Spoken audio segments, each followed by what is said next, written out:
Hi guys, David with First Place Auto Parts here in the shop. Thanks for joining me today. Today in the video, we're going to take a look at the steps that are involved in repairing cracked factory OE steel exhaust manifolds.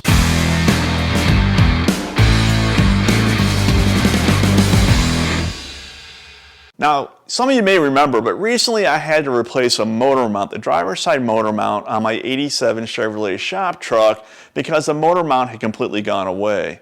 When I lifted the engine up, I then realized that the exhaust manifold had been resting on the saddle that held the actual motor mount in place to the frame for who knows how long. That pressure plus all the vibration, let's face it, the exhaust system doesn't move at all, right? It's very rigid. So as that engine was flopping around in there because of that worn motor mount, it was just banging up against that frame and that saddle mount to the point where it actually cracked the tubular style. They're not headers, but they look like headers. They come on many late model vehicles. The old exhaust manifolds of before were made out of cast iron. It's a much more involved process to repair. Some say it can be done, some say it can't. I can tell you that the OE steel type of exhaust manifolds can be repaired, and I'm going to show you how we go ahead and did that. The first step is to remove the exhaust manifold from your car. Look, when you have a cracked exhaust manifold, you're going to hear a massive exhaust leak that you just can't seem to locate. Typically, they're in a spot that's hard to see. When the engine's cold, you can reach around and feel for where the exhaust is coming out, but you'll know it when you have one. It's the tone of the engine totally changes, and it just sounds really bad. It may even drive bad, especially if the crack is upstream of an oxygen sensor. So the first thing to do, because everyone's car is different, is to remove the exhaust manifold. I can tell you that on the Chevrolet C10, it seemed like it should have been an easy job. There was a lot of things to remove. Things like air compressor brackets or power steering pumps had to be removed. The bolts that may have been that hold the exhaust manifolds on have to be removed. You also have to remove the downpipe that connects to the bottom of the exhaust manifold. So it helps to have a lift. If you don't, make sure you use jack stands and a jack. But either way, the first step is to remove your exhaust manifold. Once you have the exhaust manifold removed, the next step is to prepare it for welding and prepare the crack for welding. Now, if you're a good welder, you might be able to do this yourself. I would highly recommend that if you're not really competent with the welder, that you go ahead and take it to somebody to have this repair done.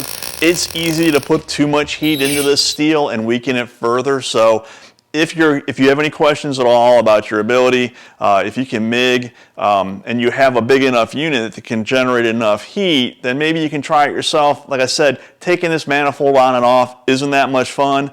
If you have any questions at all about your welding talent or skill, take it to a professional welder. Let them help you with the next steps. Okay, I've given you my disclaimer about the professional welder. So now if you've gone this far, you're determined to fix it yourself, and good for you. It can be done. The next step that we're going to do in the preparation is to grind down the area around the crack. In our case, the exhaust manifold had cracked approximately 3/4 around the circumference of the tube. Fortunately for us, the crack was in a spot that was easy to access by grinder and by welder. And then, using a right angle grinder and a flapper disc, we cleaned the surrounding area around the crack to prepare for the welding process. To make the repair and to reduce the amount of heat in any one area on the exhaust manifold, you use a stitch weld process similar to if you were repairing rusty sheet metal. By doing this, you reduce the likelihood that you're going to weaken the steel around the crack, and we did this until we ended up with one continuous repair.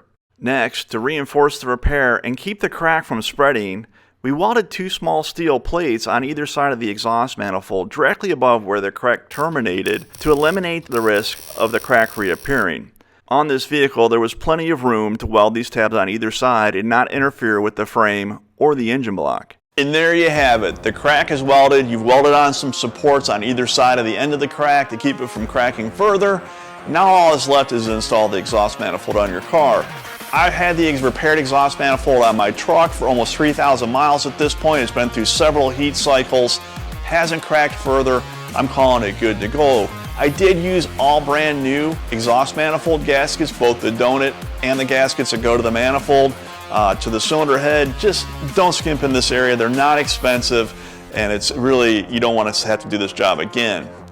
If you found this video helpful or informative, please consider subscribing to the First Place Auto Parts YouTube channel. We'll continue to be adding new product review videos, but also how to install products that might be a benefit when it comes time to either buying parts for your car or putting them on. Until next time, keep the hammer down and keep it between the guardrails.